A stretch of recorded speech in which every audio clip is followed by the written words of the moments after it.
Pemirsa, usai penetapan tersangka, penyelesaian kasus perundungan di salah satu sekolah swasta terus bergulir. Kementerian Pemberdayaan Perempuan dan Perlindungan Anak mendorong untuk upaya diversi. Langkah ini pun ditolak oleh pihak keluarga korban.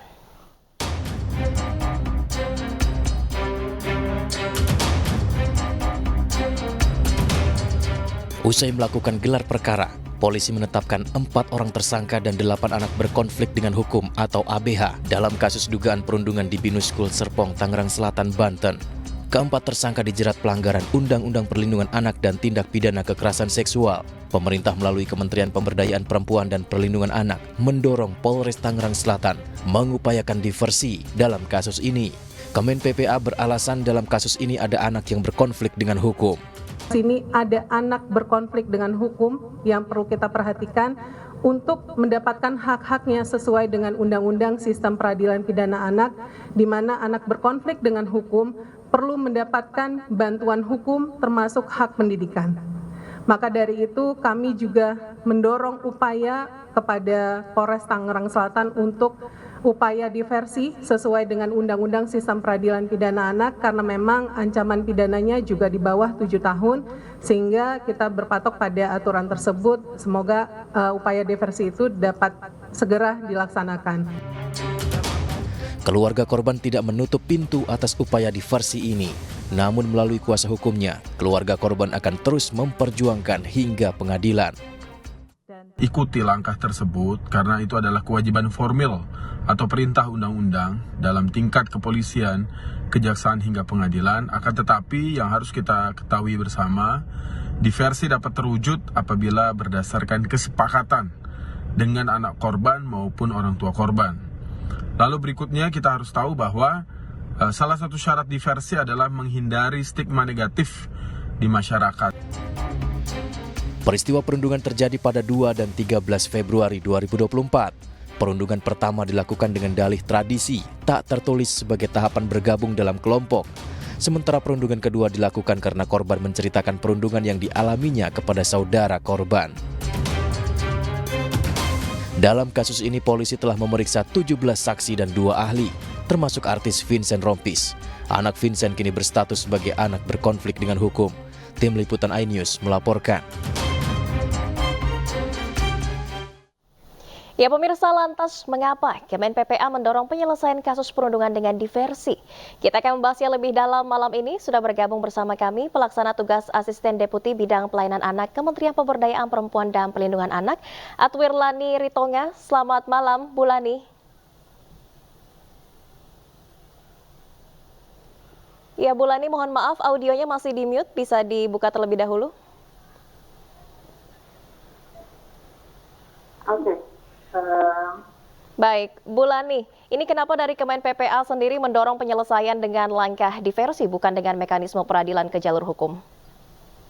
Ya, baik. Nah, kita harus tahu dulu ya bahwa di dalam Undang-Undang Perlindungan Anak atau Undang-Undang Sistem Peradilan Pidana Anak ada yang disebut dengan anak berhadapan dengan hukum. Di sini ada anak korban, kemudian anak saksi, dan juga anak berkonflik dengan hukum atau anak pelaku.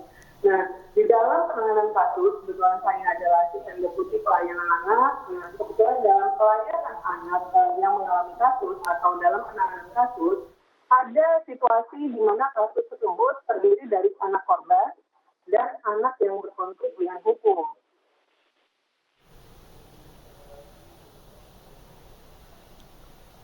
Iya Bu Lani, bagaimana bisa dilanjutkan? Ya, baik. Nah, saya lanjutkan bahwa ketika anak berkonflik dengan hukum, bukan berarti anak ini tidak melakukan kesalahan, tapi justru memang anak melakukan kesalahan. Maka untuk kepentingan terbaik bagi anak, sesuai dengan Undang-Undang Sistem Peradilan Anak, Peradilan Pidana Anak, maka anak berkonflik dengan hukum ini harus mempertanggungjawabkan kesalahannya.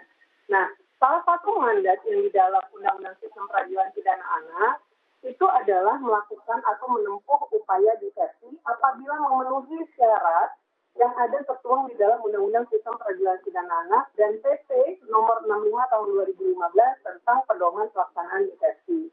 Nah, maka kita harus melihat apakah di dalam kasus yang sedang kita bahas saat ini, perundungan di sekolah ini adalah sekolah Binus misalnya. Nah, ini apakah ancaman pidananya sesuai dengan syarat-syarat yang ada di dalam ketentuan Undang-Undang Sistem Peradilan Pidana Anak. Dan langkah itu adalah langkah hukum yang memang harus ditempuh. Masalah nanti adalah tadi gagal dan lain sebagainya, itu masalah berbeda yang lain gitu ya. Jadi memang secara hukum seorang anak harus mempertanggungjawabkan kesalahannya dan tentu ada syarat-syarat yang harus ditempuh anak tersebut sesuai dengan Undang-Undang Sistem Peradilan Pidana Anak gitu. Baik, Bu Lani, ini ada 8 anak berkonflik dengan hukum dalam kasus perundungan Binus School Serpong, Tangerang, Banten ini. Apakah mereka keseluruhan sudah dinyatakan memenuhi syarat atau bagaimana untuk diversi? Kami melihat ketika kami mungkin perlu memastikan ini kepada Polres Tangerang Selatan karena memang kewenangan ini ada di kepolisian ya di Polres Tangerang Selatan, sehingga nanti yang akan melakukan upaya diversi pun bukan Kementerian PPPA gitu ya, tapi kami mendorong Polres Tangerang Selatan untuk melakukan upaya itu sesuai dengan Undang-Undang Sistem Peradilan Pidana Anak apabila memenuhi syarat-syarat yang tertuang di dalam undang-undang tersebut. Nah, ketika Polres Tangerang Selatan harus melihat bahwa syarat-syarat pelaksanaan diversi, misalnya salah satunya adalah ancaman pidananya di bawah hukuman 7 tahun, kemudian tidak melakukan pengulangan pidana. Nah, apabila syarat-syarat itu memang terpenuhi, maka tentu Polres Tangerang Selatan harus mengupayakan diversi sesuai dengan undang-undang amanat undang-undang sistem peradilan pidana anak. Baik, salah satu syaratnya ancaman pidana harus di bawah 7 tahun. Lalu Bu Lani, bagaimana mekanismenya jika nanti memang yang ditempuh adalah untuk jalur diversi? Ya, apabila nanti memang yang ditempuh adalah sesuai dengan syarat-syarat yang tertuang di dalam Undang-Undang SPPA, maka kita harus menunggu diversi. Maka diversi harus diupayakan dengan beberapa pertemuan di tiap tingkatan hukum, proses hukum ya. Jadi misalnya di proses penyelidikan, ya di proses kepolisian itu harus diupayakan proses diversi. Kemudian di tingkat penuntutan pun seperti itu, kemudian sampai di tingkat pengadilan. Nah, maka ketika proses diversi itu dilaksanakan, tentu akan ada pihak korban dan pihak anak yang berkonflik dengan hukum. Nanti anak berkonflik dengan hukum dan pihak korban akan diversi untuk mencari kepentingan solusi demi kepentingan terbaik bagi anak. Nah, maka artinya dipertemukan anak berkonflik dengan hukum dan korban ini dipertemukan begitu, Bu Lani? Jadi kalau di dalam proses penanganan kasus, ketika ini anak, bukan berarti anaknya harus dihadapkan dengan anak ya Mbak ya. Nah ini secara teknis juga harus diperhatikan dari sisi pendampingan psikologisnya. Nggak mungkin dong ketika anak korban yang sudah dilakukan kekerasan oleh anak yang berkonflik dengan hukum kemudian dihadapkan satu sama lain gitu ya. Tapi adalah pihak-pihak pendamping, misalnya orang tua, dan kemudian orang tua dari anak yang berkonflik dengan hukum dipertemukan, kemudian akan dicari solusinya seperti apa. Bila ini tidak menemukan kesepakatan sehingga prosesnya bisa dinyatakan diversinya gagal, maka bisa naik ke tahapan berikutnya di proses hukum begitu. Baik, artinya dari proses diversi ini jika memang nantinya akan terwujud mekanisme ini, artinya akan mempertemukan pihak orang tua korban dan juga pihak dari anak yang berkonflik dengan hukum begitu. Baik, kita mungkin sama-sama menantikan apapun nanti penyelesaiannya, semoga kasus ini dapat terselesaikan dengan baik dan juga tetap ada pengawalan karena ini masih melibatkan anak-anak di bawah hukum. Terima kasih Bu Lani Ritonga telah bergabung di Aini Sore. Salam sehat, selamat malam.